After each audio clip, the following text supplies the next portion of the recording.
I started off with this wooden basket that I got from my local thrift store. And I also got these 12-inch wooden dowels that I got from Dollar Tree. So for those dowels, I wanted to give them a stained wood look. So I'm using some of this acrylic paint in the color Burnt Umber, and I'm just applying this on with a baby wipe. I love doing this method just because, again, it leaves you with this awesome wood stained look without any of those harsh chemicals. So now with that wooden basket, I'm going to apply some petroleum jelly all throughout the basket along with those wooden dowels. I'm then grabbing some folk art chalk paint in white, and I'm just applying this all throughout the basket and also applying some on the wooden dowels. I didn't paint the inside of the basket just because I'm going to be filling that in later. Once those were covered in the white chalk paint, I just allowed that to completely dry before moving on. Once completely dry, I'm grabbing my scraper tool and running that all throughout the wooden basket. And what this is doing is just lifting off some of that white chalk paint. And where I had put down the petroleum jelly, that's where that chalk paint is lifting off, and it leaves you with this gorgeous chippy finish look. So now go ahead and grab those wooden dowels. I'm starting off with this adhesive glue. You could also use E6000. And I'm also using some hot glue just because the hot glue dries a lot faster than that adhesive glue. So I'm just gluing the dowels to the four corners inside of that wooden basket. Do not be shy when it comes to hot glue for this. You want to make sure that these dowels are really supported. So once that was complete, I then grabbed these frames from Dollar Tree.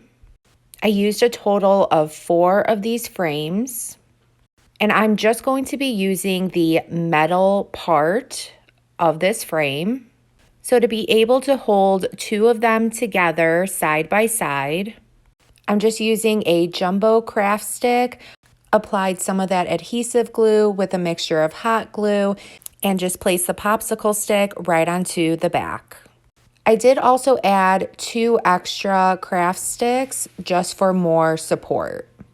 So now grabbing 2 more of those dowels, I'm just applying some glue at the top of the dowels we had previously put on. And now for the width of this basket, I'm using a small popsicle stick, and again, just applying some glue to that so it holds the other 2 pieces together. I just continue to do this to the other side of this basket. And not only is this going to help add some more support to this project, it's also going to be used for those metal signs that we glued together. So here I am just placing the metal signs at the top of those wooden dowels. And for this part of the project, you really do not want to be shy when it comes to using your glue gun. And I also let this completely dry overnight. I then got this windmill decor from Dollar Tree. I'm just going to be using the welcome sign that came with this windmill. And I'm just hot gluing some jute string at the top so it creates a hanger for the welcome sign. And I want to be able to hang this on the roof of the little planter box I created. So I'm just using one of these button plugs, and I actually just painted it in some gray chalk paint and just hot glued it to the top, and I was able to hang that sign. So now let's go ahead and fill this basket up. So I just started with some of this floral foam that I got from Dollar Tree, and I got these floral from Michaels. And you want to just fill up that basket until the floral foam is completely covered.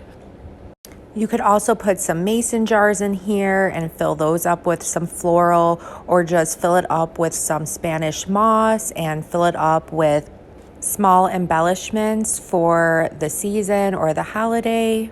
And there you go, guys. I had so much fun creating this. I hope this inspires you to create your own. If it did, please be sure to sprinkle the love. Thank you so much, and I hope you have a good rest of your day. Thanks. Bye.